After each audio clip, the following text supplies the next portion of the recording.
নমস্কার, আশা করি সবাই ভালো আছেন। তো আমার ভিডিওটা প্রথম থেকে শেষ পর্যন্ত দেখুন, খুব ভালো লাগবে। তো আমরা এখন চলে এসেছি কালীঘাটে পুজো দিতে। আজকে শনিবার, বলতে যাব কালীঘাটে পুজো দিতে। আমি চলে এলাম মালিকের ছেলের সাথে, ওই যে দোকানে কাজ করি সেই মালিকের ছেলে। তো আমরা কালী মন্দিরের সামনে এসে গেছি। আচ্ছা, এগুলো হচ্ছে দোকান বসেছে, স্টল, বিরাট স্টল আছে এখানে। পুজোর যত সামগ্রিক জিনিস সব কিছু পাওয়া যায়।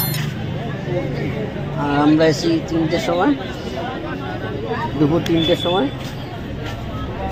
আজকে শনিবার, আর সবাই লাইন দিয়ে দাঁড়িয়ে আছে পুজো দেওয়ার জন্য। লাইন দিয়ে বিশাল বড় লম্বা লাইন পড়েছে। আর এটা হচ্ছে মন্দিরের বাইরের পাশটা রাস্তা, আর এটা হচ্ছে সামনেটা। অনেকদিন থেকে ভাবছিলাম যাবো মন্দিরে, কিন্তু যাওয়াই হচ্ছে না। তো মা দেখেছে, আজকে চলে এসেছি মালিকের ছেলের সাথে। আমরা যাচ্ছি 1 নম্বর গেটের সামনে, ভিতরের সামনে দোকান। আমাদের একটা দোকান আছে 1 নম্বরের 5 নম্বর স্টল, 1 নম্বর গেটের সামনে। আমরা ওই দোকান থেকে পুজো বাদ নেবো জিনিস। এর সামনে আমাদের পণ্ডিত আসেনি এখন থেকে, আমাদের পণ্ডিত নিয়ে যাবে ভিতরে। আর সবাই লাইন দিয়ে আছে পুজো দেওয়ার জন্য। তো আমরা কী করবো ভাবছি, লাইনে যাবো না। তো এখানে ভিআইপি আছে, পয়সা দিলে ভিআইপিতে যাওয়া যাবে। এইগুলো হচ্ছে দোকান, টেলার দোকান। এটা হচ্ছে মন্দির।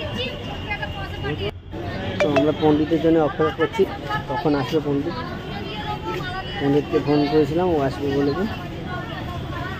তো এখানে আসতে হলে মাছ দেখা পাবে, কিন্তু পয়সা দিতে হবে অনেক। আমরা পুজো নিয়ে নিয়েছি, ঠাকুরমশাই এসে গেছে। আমি আর মালিকের ছেলে দুটো পুজো ডেলা নিয়ে নিয়েছি। আমরা মন্দিরের দিকে যাব। এখানে ভিতরে কোনো ভিডিও করতে দেয় না, যা আছে বাইরের পাশে। আমরা ভিতরে কিন্তু ঢুকে আছি মন্দিরের ভিতরটা। এটা হচ্ছে একবারে পুরো মন্দিরের কাছে যাইনি, এখন বাইরে দাঁড়িয়ে ভিডিওটা করে নিলাম। কিন্তু এরপরে আর ভিডিও করতে দেবে না, বারণ আছে। বাইরের পাশটা একটু ভিডিও করে নিলাম। তো আমাদের ঠাকুরমশাই কিন্তু এসে গেছে। আমরা ভিতরে যাবো পুজো দেওয়ার জন্য। একজন 300 টাকা করে ভিআইপি গেটে নিয়ে যাচ্ছে আমাদের পুজো বি দেওয়া হয়ে গেছে মন্দিরে। যে আমরা বাইক পাশটা এসেছি, এটা হচ্ছে যেখানে বলি দেওয়া হয়, সেই তার পাশে একটু পুজো করে পুজো দিয়ে আমরা চাইবাস করে নেবো। মালিকের ছেলে পুজো দিচ্ছে, এবার এরপরে আমার পালা। আমাদের পুজো দেওয়া হয়ে গেছে। এর পাশে হচ্ছে শিবের মন্দির, এই দিনটা হচ্ছে শিবের মন্দির। আমাদের পুজো কিন্তু হয়ে গেছে। অনেক টাকা নিয়ে নিয়েছে একজনের কাছে, 700 টাকা করে একজনের কাছে। এই জায়গাটায় পাঁঠা বলি হবে এখন। দেখছো প্রচণ্ড ভিড়, সব লাইন দেখে প্রচুর। আমাদের কিন্তু পুজো দেওয়া হয়ে গেছে, আমরা বাইরে যাচ্ছি। আমরা গাড়ি রেখে দিয়েছিলাম কালীঘাট থানার কাছে। তো আমরা বাইক পাশটা এসে গেছি। আমাদের ঠাকুর মশাই দাঁড়িয়ে আছে। বাড়ির দিকে যাবো, পুজো কিন্তু আমাদের দেওয়া হয়ে গেছে। আমাদের ঠাকুর মশাই বলছে আবার আসবে, আমার নাম্বারটা আমি দিয়ে দেবো। আর বলো, একজন 300 টাকা করে নিচে ভিআইপি গেটে ঢুকিয়ে।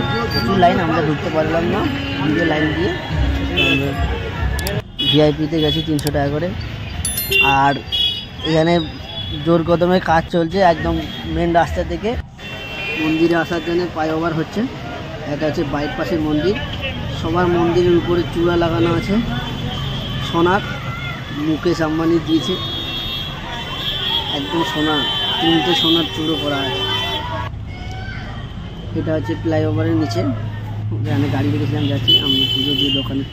আমার ভিডিওটা যদি আপনাদের ভালো লাগে, লাইক করবেন, শেয়ার করবেন, পাশে থাকা বেল আইকনটা বাজিয়ে দেবেন। সবাই ভালো থাকবেন, সুস্থ থাকবেন। Tata, bye bye. নেক্সট ভিডিওতে দেখা হবে।